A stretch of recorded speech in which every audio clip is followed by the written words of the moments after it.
Welcome back. Eid पर corona के फैलने का खतरा है। छोटी ईद पर एहतियात नहीं की गई, जिसके बाद उसका खमियाजा भुगतना पड़ा। अब कोरोना के मुतासरीन की तादाद में कमी आ रही है। ताजिर पंजाब हुकूमत का साथ क्यों नहीं दे रहे और कारोबार खोलने की जिद क्यों कर रहे हैं, और अब तक क्या हालात हैं? हुकूमत की जानिब से खिलाफ वर्जी करने पर कितनी दुकानें सील की गई हैं, इस हवाले से हम बात करेंगे। हमारे साथ मौजूद है हमारे नुमाइंदे लाहौर से असद अली, और ताजिर बरादरी को रिप्रेजेंट करने के लिए मरकजी सेक्रेटरी जनरल और पाकिस्तान अंजुमन ताजरान जनाब नईम मीर साहब हमारे साथ मौजूद हैं। आप दोनों को अस्सलाम वालेकुम। सबसे पहले हम असद की तरफ जाते हैं। असद, ये बताइए कि इस वक्त मार्केटों की सूरत हाल क्या है? जो मार्केटें बंद करने के ऑर्डर थे, क्या उस पर पूरे तरीके से अमल हो रहा है?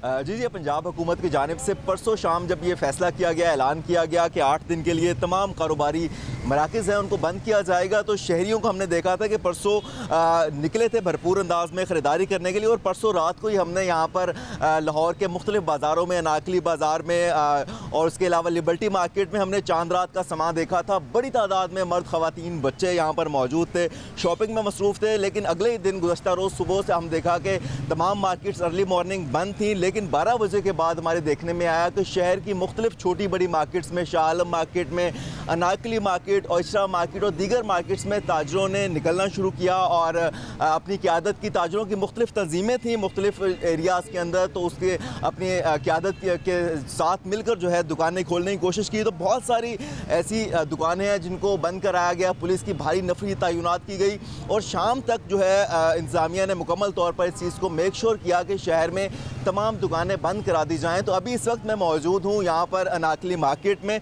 बहुत ज़्यादा रश हुआ करता है, बहुत बड़ी मार्केट है, न सिर्फ लाहौर बल्कि दीगर शहरों से भी लोग इस मार्केट का रुख करते हैं। यहाँ पर इस वक्त मनाज़िर ये हैं, पुलिस की नफरी भी यहाँ पर मौजूद है, कुछ ताजर यहाँ पर मौजूद ज़रूर हैं, लेकिन दुकानें मुकम्मल तौर पर बंद हैं। यहाँ पे आप मेरे पीछे भी देख सकते हैं कि मुकम्मल तौर पर मार्केट बंद है। नईम मीर साहब की तरफ जाते हैं, उनसे बात करते हैं। अस्सलाम वालेकुम नईम साहब, ये बताइए कि अगर हुकूमत कह रही है कि दुकानों को बंद किया जाए क्योंकि उससे कोरोना फैलने का खतरा है और बड़ी ईद पर यह मामला बिगड़ सकता है, क्योंकि ज़ाहिर है हमने देखा था ईद उल फितर पर तो मामला ख़राब थे, तो क्या वजह है कि ताजिर बात नहीं मान रहे हुकूमत की?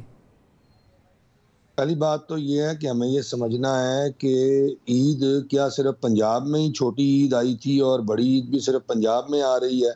क्या बाकी सूबों में और पूरे पाकिस्तान में जो है वो ईद नहीं आ रही?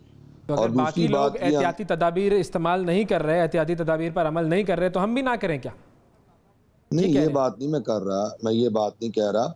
मैं ये कह रहा हूँ कि पंजाब के ताजिरों का कारोबार बंद कर दिया गया है, जबकि दीगर सूबों में तो कारोबार रवां दवा है। तो क्या वजह है कि सारा कोरोना खैबर पख्तूनख्वा वाले बैन लगाते हैं दुकानों के खुलने पे, तो आप लोग वॉलंटरीली बंद कर देते हैं? अगर पंजाब हुकूमत की तरफ से कोई ऑर्डर ना भी आता तो आप लोग किसी और सूबे की मान के बंद कर देते क्या? ऐसा तो नहीं होता ना सर? नहीं, ये बात नहीं मैं कर रहा, आप मेरी बात को समझ नहीं रहे। मैं ये कहना चाह रहा हूँ कि जो डिस्क्रिमिनेटरी ऑर्डर किया गया है सूबा पंजाब के लिए, उसकी वजूहात बताई जाए ना।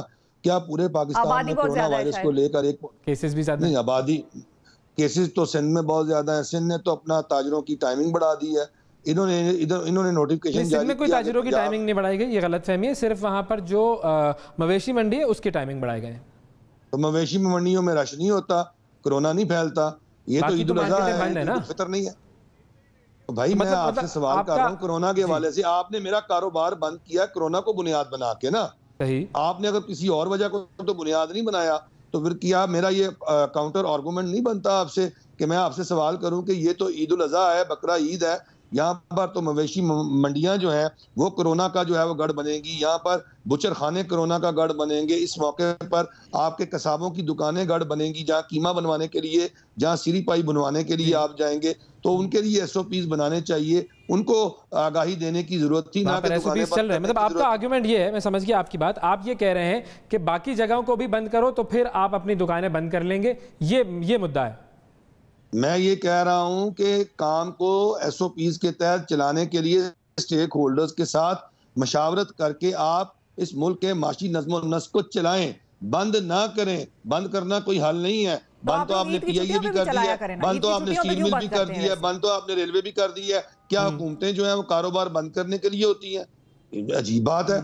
कारोबार फिर तो आपके मीडिया हाउसेस भी बंद होने चाहिए। आपके मीडिया हाउसेस के अंदर कितने लोगों को कोरोना यहाँ पर भी सिर्फ 10% लोग आ रहे हैं, ऐसा ही है। 90% लोग नहीं आ रहे, सब घर में बैठे हुए हैं सर। हमारे साथ तो ये यही कह रहा हूँ ना कि आप अपना मैसेज देना, आप मैसेज देनी, सब कुछ फिर बंद कर दें, फिर मुल्क को एक दफा बंद कर दें। देखिए बात ये है कि इसमें सियासत हो रही है, आप इसको अंडरस्टैंड करें, ये पूरी तरह सियासत हो रही है वफाकी हुकूमत और सूबाई हुकूमतों में।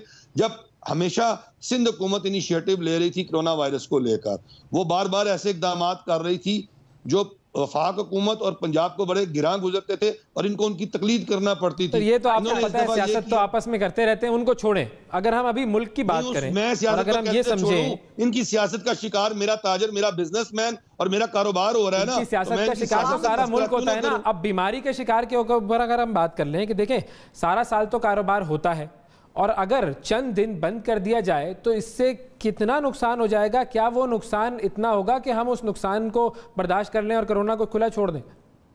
जी बिल्कुल, इतना नुकसान हो जाएगा जो काबिल बर्दाश्त नहीं है, क्योंकि जो पिछला लॉकडाउन रहा उस लॉकडाउन के नतीजे में हमारे बैलेंस ऑफ पेमेंट इतने खराब हो गए, हम लोगों को अब किराए अदा नहीं कर सके अपनी दुकानों के। हमने लोगों को किराए अदा करने थे ईद का बिजनेस करके, और अरबों रुपए का सामान जो ईद के फैशन और ईद के मौसम के ऐन मुताबिक होता है वो सारे का सारा रद्दी हो जाने का खतरा है। तो इससे तो ये सारे कारोबार तो बंद हुए ही ना, ये तो नहीं कह सकते। बीमारी तो कम हो गई, आप फिर आपका वो इसी वजह से तो कम हुई बीमारी के लॉकडाउन हुए, स्मार्ट लॉकडाउन कैसे हुई? बीमारी कैसे कम हुई? बीमारी हुकूमती इक़दाम से तो नहीं कम हुई ना, बीमारी तो ताजरों की एहतियात से कम हुई। इन्होंने कौन सी वैक्सीन दे दी, इन्होंने कौन सी दवाई जाती? तो सारी दुनिया में नहीं है ना मीर साहब, ऐसी बातें तो ना करें ना कि अगर सारी दुनिया में वैक्सीन ना हो तो हमारे पास आ जाए। पूरी दुनिया में कारोबार तो खुल गया है ना, पूरी दुनिया में तो काम हो रहा है ना। ये तो नहीं कि आप बात कर सकते कि पूरी दुनिया बंद हो गई है। दुनिया खुल रही है, हम बंद कर रहे हैं कारोबार, हम बंद कर रहे हैं, दुनिया खुल रही है। हमें समझने की जरूरत है कि हमारे ताजरों को बहुत ज्यादा नुकसान हो रहा है, हुकूमत को चाहिए कि उनकी बात भी सुने, और लेकिन उनके साथ बैठ के जरूर ये बात होनी चाहिए। ये अपनी तरफ से एक साइड से फैसला नहीं हो सकता। बहुत शुक्रिया अदा करेंगे हम आपका मीर साहब और असद अली आपका भी। नाज़रीन, यहाँ पर हमें लेनी है एक छोटी सी ब्रेक।